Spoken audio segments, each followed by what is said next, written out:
ઉત્તરાયણના દિવસે અમે બધા મિત્રો ભેગા મળીને ફટાફટ પહોંચી ગયા વઘરે, કારણ કે અમને હતી ઉતાવળ પતંગ ચગાવવાની. ત્યાં તો અમુક મિત્રો રહી ગયા હતા, તે પણ આવી ગયા ફટાફટ. જે તમે વિડીયોમાં જોઈ શકો છો કે જે અમારા મિત્રો છે. તૈયારીમાં તો એવી તૈયારી ઊભા છે કે જાણે આખા ગામનું આજે કે પતંગ ચગવા નહીં દે લાગે.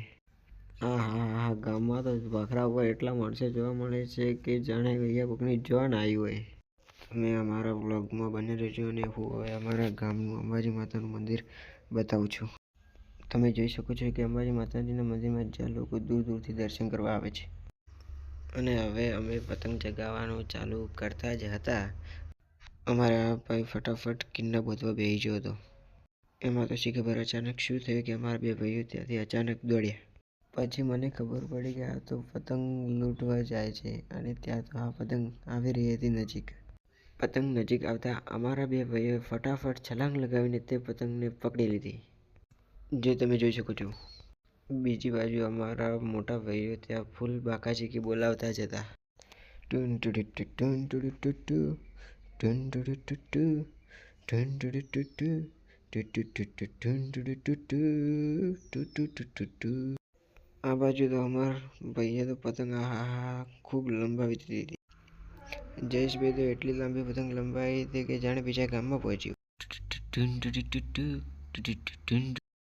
આ બાજુ તો અશોકભાઈ અને મશરૂભાઈ તો તેમની ફોટોગ્રાફીમાં મસ્ત ગુલ હતા. જયેશભાઈની ઊંચી પતંગ જોઈને મુકેશભાઈ ત્યાંથી ચાલતા ગયા. નારાજ થઈને એવું લાગતું હતું કે તેઓ નારાજ થઈને ચાલતા રહ્યા.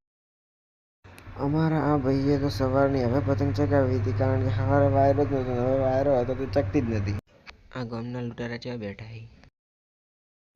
તેમનાથી પતંગ ના ચગે એટલે તેમે ફટાફટ આપી દીધી મોટા ભાઈને પતંગ ચગાવવા, અને તે ચગાવવા તૂટ્યા.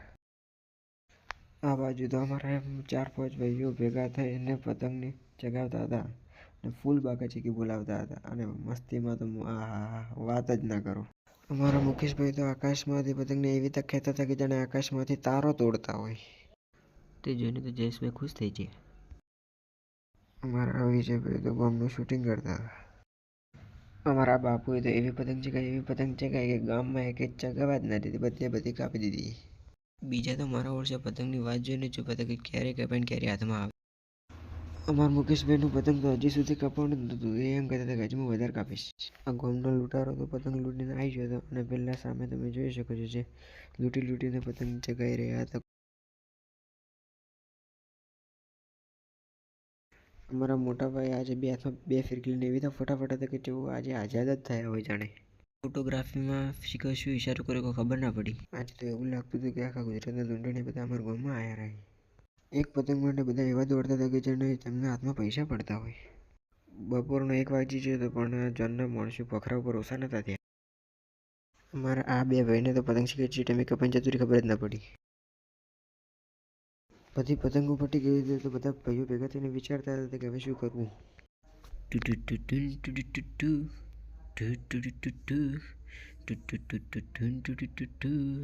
બધા ભાઈઓને વિચારતા અમારા મોટા ભાઈ તો વગર ડીજે અને વગર ઢોલે તો નાચવાય મળ્યા હતા ફટાફટ. અમારા ભાઈની પતંગ કપાતા તે ફટાફટ ખેંચવા માંડી દોરી. પતંગ પકડવા તો જાણે કોબરા ગેંગ પધારી એવું લાગતું હતું. કોબરા ગેંગના એક મેમ્બરના હાથમાં પતંગ આવતા તે ત્યાંથી લઈને તો ચાલતોય પણ થઈ ગયો, અને બીજા તો ત્યાં ને ત્યાં જોતા રહ્યા, અને તેમના હાથમાં કોઈ ના આવ્યું.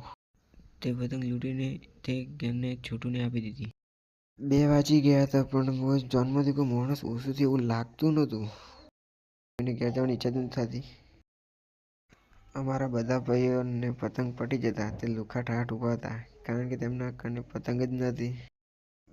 બીજી બાજુ ચડ્ડી ગેંગે તો પતંગો લૂંટીને પતંગોનો ઢગલો કર્યો હતો. બપોરના બધા ઘરમાં જતા રહ્યા એટલે આકાશમાં કે પતંગ જ નથી દેખાતી. મેં તો ઝૂમ કરીને થાચ્યો, પણ કે પતંગ નથી દેખાતી. પતંગ તો નથી દેખાતી, પણ ગામના વખરાની ટોચ પર એક માણસ જરૂર દેખાતો.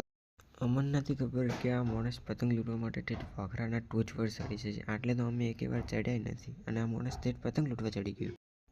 તે પતંગની રાહ જોઈને ઊભો હતો, પણ કે પતંગ તેના હાથમાં નથી આવતી. તે રાહ જોઈને ઊભો હતો કે આ પતંગ ક્યારે કપાય અને હું તે પતંગને પકડું, અને ઉપરને ઉપર ચગાવવાનો ઈરાદો હતો એવું લાગતું હતું તેનું. તો અહીં આપણો ઉત્તરાયણનો મિની વ્લોગ સમાપ્ત થાય છે. જય માતાજી.